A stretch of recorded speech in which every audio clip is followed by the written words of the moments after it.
He walked into the dealership with grease under his fingernails and his 8-year-old daughter holding his left hand. That was the first thing Terrence Hobbs noticed. Not the man's boots, though they were worn down at the heel and carrying the kind of permanent oil stain that no amount of scrubbing would fix. Not the jacket either, a canvas thing that had been washed so many times the color had softened from black to a kind of tired gray. No, it was the hands, and the girl beside him, looking up at the ceiling of the showroom, the way children look at cathedrals, wide-eyed and very still, as if speaking too loudly might break something. Terrence managed the service floor at Caldwell Prestige Automotive in Burlington, Ontario. 30 years in the business. He had seen every kind of customer walk through those glass doors, and he had developed, over those 30 years, a particular instinct for knowing which ones were going to be trouble, and which ones were going to be easy, and which ones were going to be something else entirely, something he didn't have a word for yet. This one was something else. The man's name was Reid Calloway. He introduced himself without ceremony, the way people do when they've stopped caring what first impressions cost them. He was 41, though he looked a year or two older around the eyes. He had the kind of face that suggested it had once been easy to smile, and had since learned to be more careful about it. He shook Terrence's hand and said his name, and then glanced down at his daughter, who was still looking at the ceiling. "This is Cora," he said. "She's with me." Cora looked at Terrence and nodded, very seriously, the way 8-year-olds do when they've decided to behave like adults. Terrence said it was nice to meet her. She said it was nice to meet him, too. Reid had not come to Caldwell looking for a job. He had come because of the car. The car belonged to a man named Whitmore Aldrich, and if you lived in Burlington or Oakville, or anywhere along that stretch of the lakeshore, you knew the name. Aldrich had made his money in commercial real estate, and then doubled it in private equity, and then spent the last 15 years making sure that everyone within a certain radius understood exactly how much of it he had. He owned properties, and he owned a yacht he rarely used, and he owned, in a climate-controlled private garage on the edge of the city, 14 automobiles. 14 vehicles, each of them significant, several of them irreplaceable. One of them was not running. It was a 1971 de Tomaso Pantera, painted a particular shade of dark burgundy that the original factory had produced for exactly one model year before discontinuing it. Mid-engine, Ford V8, a car that had once belonged to a minor European film director and had passed through 4 private hands before landing in Aldrich's collection a decade ago. He had paid more for it than most people in this country paid for a house. And 3 weeks before the Aldrich Foundation's annual gala, an event he hosted every spring, which happened to include a private viewing of the collection for 200 guests. The Pantera had developed a problem. The technicians at Caldwell had been with the car for 9 days. Senior men, all of them. They had run diagnostics. They had consulted with the importer. One of them had made a call to a specialist in Milan who had once worked on the original De Tomaso line and who spoke very limited English, and the call had cost $400 and produced very little useful information. The car would start, run rough for approximately 40 seconds, and then shut itself down with a finality that suggested it had made up its mind and was not interested in further discussion.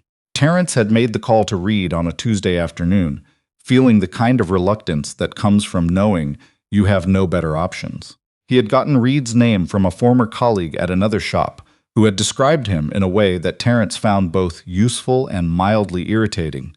"He's the best diagnostic mind I've ever seen on a vintage drivetrain. Doesn't look like much. Doesn't care if you know it." Reid had listened to the description of the problem over the phone without interrupting. There had been a pause at the end, during which Terrence could hear faintly what sounded like a child's television program in the background. Then Reid had said, "Can I bring my daughter?"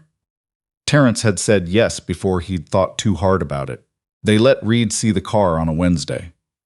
Terrence watched him walk around it twice without touching it, which was unusual.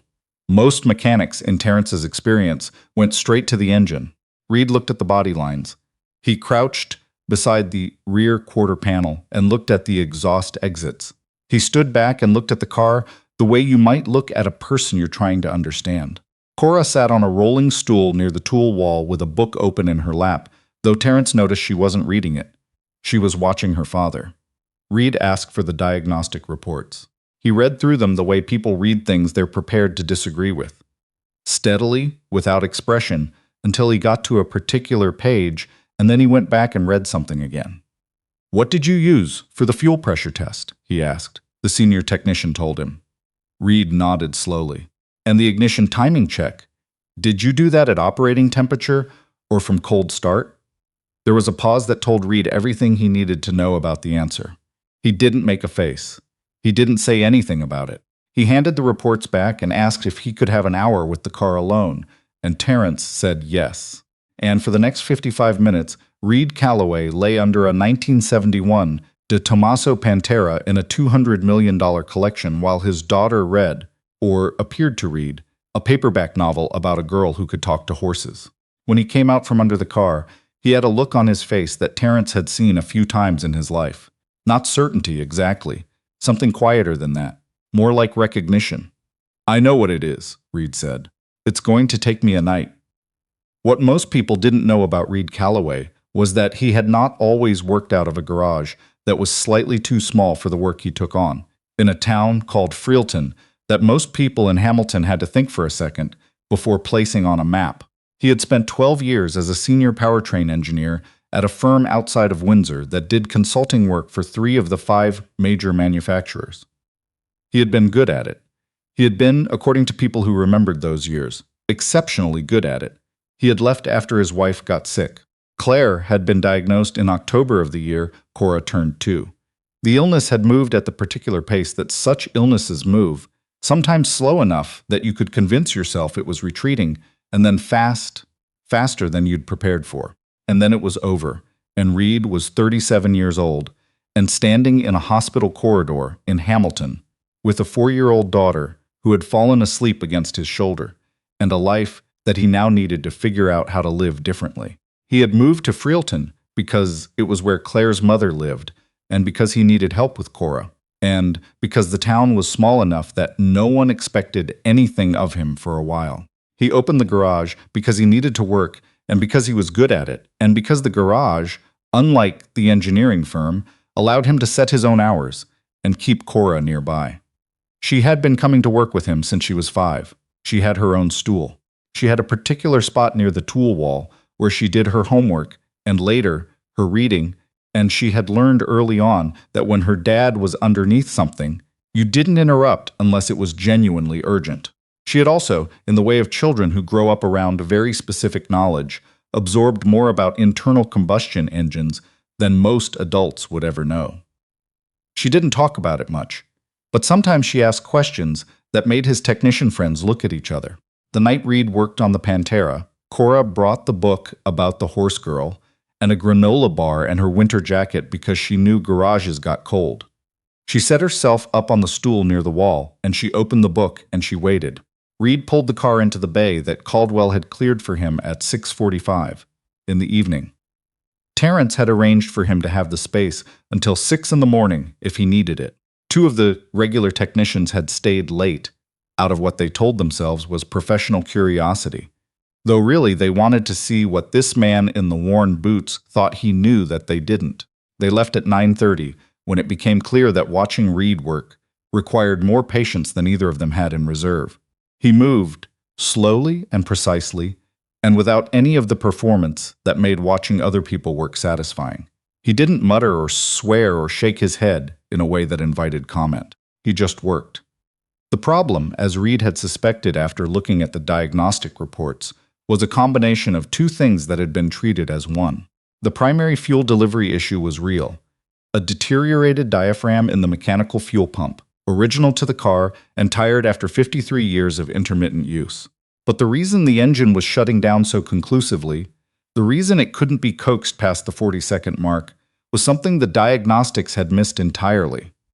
A hairline fatigue crack in the distributor housing, invisible to the eye, that was causing the ignition to lose its signal at operating temperature as the housing expanded by fractions of a millimeter. A warm engine told the truth. A cold engine lied about this particular problem. The distributor housing was the kind of part that you didn't find at a dealership parts counter. Reid had known this before he came. He had spent 2 evenings before the job sourcing a replacement from a private collector in Guelph who had a parts car. Another Pantera, accident damaged, sitting in a field behind his property, and he had arranged to pick it up on his way to Burlington. The part sitting in a padded case in the back seat, while Cora slept against the window in the passenger seat, with her jacket pulled up to her chin. At 11:15, Cora put down the book and looked at her father from across the bay. "Are you eating tonight?" she asked. He said he'd eat later. She gave him the look she had developed in the past year or so for situations exactly like this one. It was Claire's look, or something close enough to it that it still stopped him sometimes. Patient and direct and not remotely fooled. "There are 2 granola bars," she said. "I brought 2. He came out from under the car and took one of the granola bars and sat beside her on the concrete floor with his back against the wall, and they ate without talking for a few minutes. The shop was quiet. The fluorescent lights ran their low, steady hum. "Is it hard?" Cora asked. He knew she didn't mean the car. "Sometimes," he said. She leaned against his arm. She didn't say anything else, and neither did he, and they sat like that for a while in the empty bay, in the light, with the Pantera waiting a few feet away. That was the part nobody saw. Not the hours of work. Not the sourced part, or the diagnostic reasoning, or the 53 years of metallurgical fatigue that Reid had known to look for because he had spent 12 years understanding exactly how engines told you what was wrong with them, if you were patient enough to listen. Nobody saw the concrete floor and the granola bar and the girl leaning against her father's arm in the middle of the night. What they would see was the result. At 4:17 in the morning, Reid turned the ignition. The Pantera started. It ran at idle for 10 seconds. 20, a minute, 2 minutes. The engine note was even and unhurried, the sound of something that had been interrupted mid-sentence and was finally being allowed to finish its thought. Reid sat in the driver's seat and listened with his eyes closed. Cora, who had fallen asleep on the stool with her jacket as a blanket, woke up at the sound and looked across the bay. In the particular amber light of the shop at 4 in the morning, with the engine running, and her father sitting very still in the driver's seat, she looked at the scene with the solemnity of someone witnessing. Something they understood was not ordinary. She did not cheer. She was not that kind of 8-year-old. She nodded, once the way she had nodded at Terrence in the showroom. Satisfied, as if this was the outcome she had expected all along. Terrence arrived at 6:15 to find Reid writing up his notes at the workbench, the Pantera parked and still, the bay swept clean. Cora was asleep in the passenger seat of Reid's truck in the lot outside, visible through the shop window, her jacket pulled up to her ears. Terrence walked around the car. He looked at it for a long time. "You want to run it?" Reid asked. Terrence ran it. He sat in the driver's seat and started the engine and let it idle for 3 minutes, and then revved it twice and sat listening. When he got out, he stood beside the car for a moment with his hand resting on the roof, not quite touching it. "Whitmore Aldrich is going to want to meet you," he said. Reid said that wasn't necessary. Terrence looked at him. "He's going to insist." Reid didn't argue that. He just gathered his tools and began packing them into the case, methodical and unhurried, the same way he had unpacked them the night before. The meeting with Aldrich happened 2 days later, at the private garage on the edge of the city. Aldrich was the kind of man who filled rooms without seeming to try. Not loud, but weighted, the way expensive things are weighted. He met Reid at the door of the garage and shook his hand, and then walked him to the car, which sat in the center of the space, under its own soft lighting. Aldrich listened to Reid's explanation of the problem and the repair with the focused attention of someone who has spent years learning to understand what experts are actually telling them beneath what they appear to be saying. When Reid finished, Aldrich was quiet for a moment. "The other shop had it for 9 days, he said. Reid didn't respond to that. "You did it in one night. It needed the right diagnosis first," Reid said. "The night was the easy part." Aldrich looked at the car. Then he looked at Reid. "You have a shop in Freelton," he said. It wasn't a question. Reid said he did. "I have 14 cars," Aldrich said. "Most of them have needs. Not all of those needs are currently being well served." He paused. "I'm not the kind of man who asks twice, Mr. Calloway. I'm asking once." What Aldrich was offering was a retainer arrangement. Not a job, not employment, nothing that would require Reid to close the Freelton garage or change anything fundamental about how he worked. A contract for ongoing care of the collection at a rate that Aldrich named without hesitation, the way men like him name rates, as if the number is simply a fact. Reid heard the number. He looked at the Pantera for a moment. He thought about Cora asleep in the truck, in the parking lot of a Burlington dealership at 6 in the morning, with her jacket pulled up to her chin and a granola bar wrapper in her pocket. He thought about the school fees that had been sitting at the back of his mind for 2 months, and the roof on the Frilton shop that needed work, and the fact that Cora had mentioned once, very casually, that she thought she might like to take a mechanics course at the college in Hamilton when she was old enough. And he had smiled at the time and said that sounded like a good idea, and had not said out loud what he was thinking, which was that he would find a way to make that possible, no matter what it cost him. "I'd like to bring my daughter to look at the collection sometime," Reid said, "if that's all right."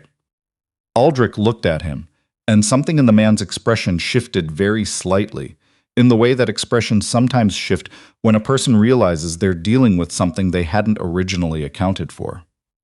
"Bring her whenever you like," he said. Reid didn't tell anyone about the Aldrich arrangement for several weeks. The nature of discretion, in his experience, was that it only worked if you actually practiced it. He told his neighbor, Ellen Marsh, who watched Cora on the occasional evening when Reid's work ran long. He told her because she was practical, and because she had been quietly helping them for 2 years, and deserved to know that things were getting steadier. Ellen said, "Good," and then asked if he wanted her to bring over the soup she'd made, because she'd made too much. He said yes. Cora found out about the arrangement the way Cora found out about most things. Not because Reid told her directly, but because she was paying attention. She saw the new paperwork on the kitchen table one evening. She asked what it was. He told her briefly, without ceremony. She considered this for a moment. "So we're okay now," she said. He said yes, they were okay. She nodded, then she went back to her book. That was how it went, the ordinary way. Not with a scene, not with speeches. Just a man who had spent 4 years keeping things together without enough sleep, and a daughter who had spent those same 4 years watching him do it and waiting, in the patient way of children who have learned to be patient, for the night when things would be different. The Pantera ran at the Aldrich Foundation Gala 3 weeks later, briefly, for a small group of guests who had asked to hear it. Someone who was there said afterward that the sound of it was the best thing about the evening. Reid wasn't there to hear that. He was in Frilton, in the garage, working on a 1968 Mustang Fastback that a retired teacher from Dundas had brought in because her late husband had loved it and she wanted it running again before spring. Cora was on her stool near the tool wall. She had a new book. It was about a girl who wanted to be an engineer. She had gotten 3 chapters in before she looked up and said, "Dad, the idol sounds rough on that one." Reid listened. She was right. He didn't say, "How do you know that?" He already knew the answer. He handed her the flashlight, and she came off the stool without looking up from the page, and they both crouched beside the Mustang in the good, useful light of the garage, and outside the window the last of the Ontario winter was starting, finally, to think about giving up.